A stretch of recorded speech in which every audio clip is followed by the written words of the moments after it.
Totoo ang sabi ng reliyon na ito. Pag hindi kayo sumunod sa payo, mangyayari ang mga kaguluhan, mga pagbabangayan at pagkabahabahagi ng mga leader ng pamahalaan. Anong nangyari? Lalo nang dinakip si Tatay Digong, nagkagulo. Hanggang ngayon, mga kababayan.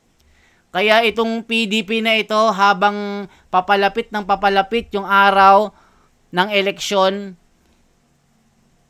maging number 1 ang mga ito. Tignan nyo si Marcoleta, maging number 1 yan talaga. Mga nagtitiwala kay Congressman Marcoleta dahil iniimbita na po siya ng mga iba't ibang mga politiko para makasama siya sa kampanya.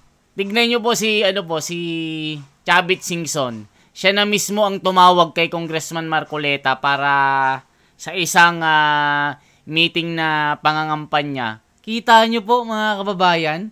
O tignan nyo si Ping Lacson, si Willie Rebillame. Di ba dyan sa sa dating kapartido ni BBM yan. Ngayon, mga kababayan, hindi na sumasama ang mga ito. Bakit? Kasi nga, itong kabila ay sira-sira na, mga kababayan.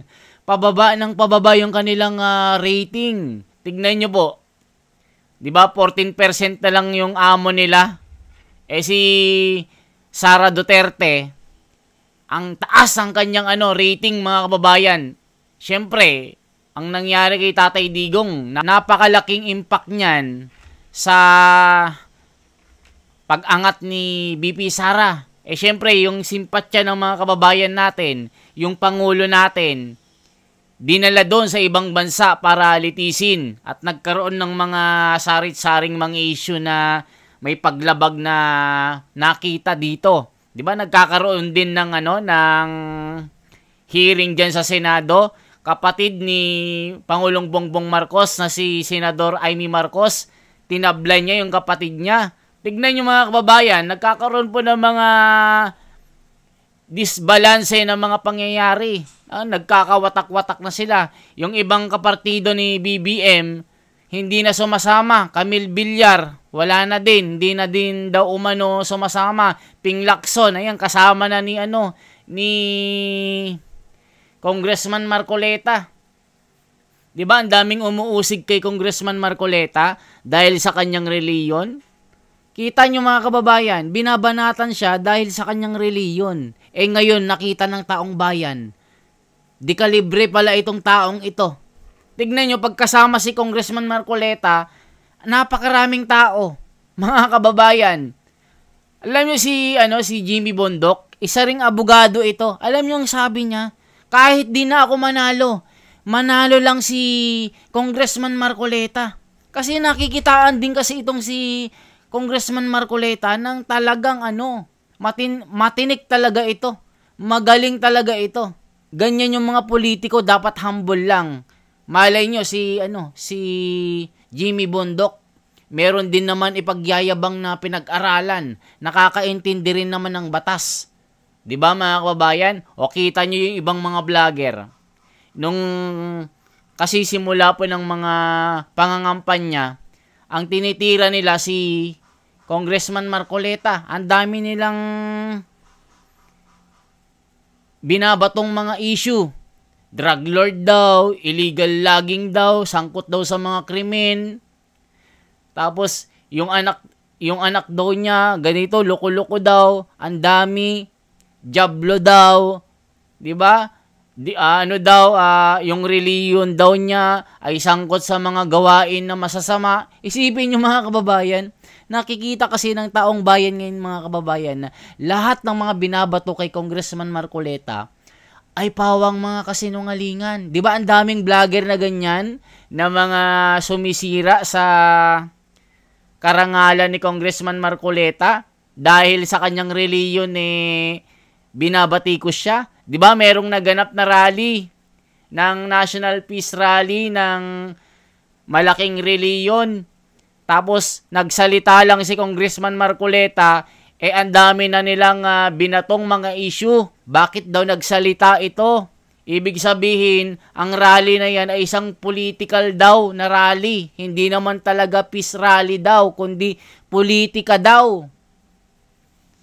mga kababayan. O, tignan nyo ngayon mga kababayan.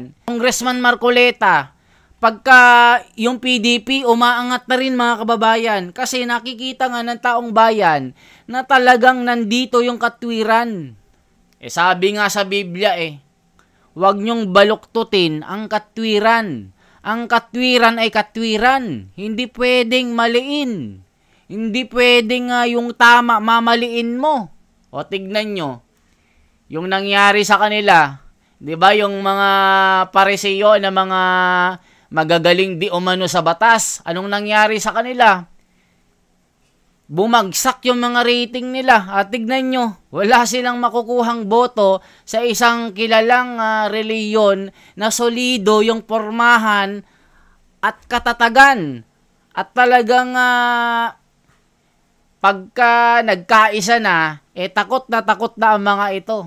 Tignan nyo po mga kababayan, kasi ang reliyon na ito, talagang merong matatag na leader. Talagang tapat, magaling, at merong basbas sa langit. Tignan nyo po. Hindi lang sa Pilipinas, kundi kumalat na sa ibang bansa. Sa iba't ibang panig na teritoryo ng mga lupain, makikita nyo po ang reliyon na ito. Kagalang-galang, tuwing eleksyon, nilalapitan ng mga politiko para humingi ng tulong dito. O, di ba? Ang reliyon na ito, walang utang na loob sa mga politiko. Na yung mga kalaban na kumakalaban sa reliyon na ito, kung ano-ano ang mga paninira nila. Mga kilala na mga politiko, binabangga itong reliyon na ito, pero hindi sila nagtatagumpay. May mga journalist din na gustong banggain ang reliyon na ito, hindi nagtagumpay. Meron nga dyan yung 4 na magkakapatid, yung isa sinubok na sirain ang reliyon na ito. Anong nangyari sa kanya? Hindi nagtagumpay. Kasi nga wala sa katwiran. Lahat po ng mga bumangga sa reliyon na ito, walang nagtagumpay kasi wala sila sa katwiran. Kaya tignan nyo ngayon mga kababayan, totoo ang sabi ng reliyon na ito. Pag hindi kayo sumunod sa payo, mangyayari ang mga kaguluhan, mga pagbabangayan at pagkabahabahagi ng mga leader ng pamahalaan. Anong nangyari? Lalo nang dinakip si Tatay Digong, nagkagulo hanggang ngayon mga kababayan. Kaya itong PDP na ito, habang papalapit ng papalapit yung araw ng eleksyon, maging number 1 ang mga ito. Tignan nyo si Marcoleta, maging number 1 yan talaga, mga kababayan. Yan po ang aking bahagi, mga kababayan. Salamat po sa inyo. Isang like, isang share po, isang subscribe para po lumaki yung community natin. Salamat po mga kababayan. Mabuhay po. Once again, ako po si The Wonders Philippines na laging nasa katwiran. Mabuhay po.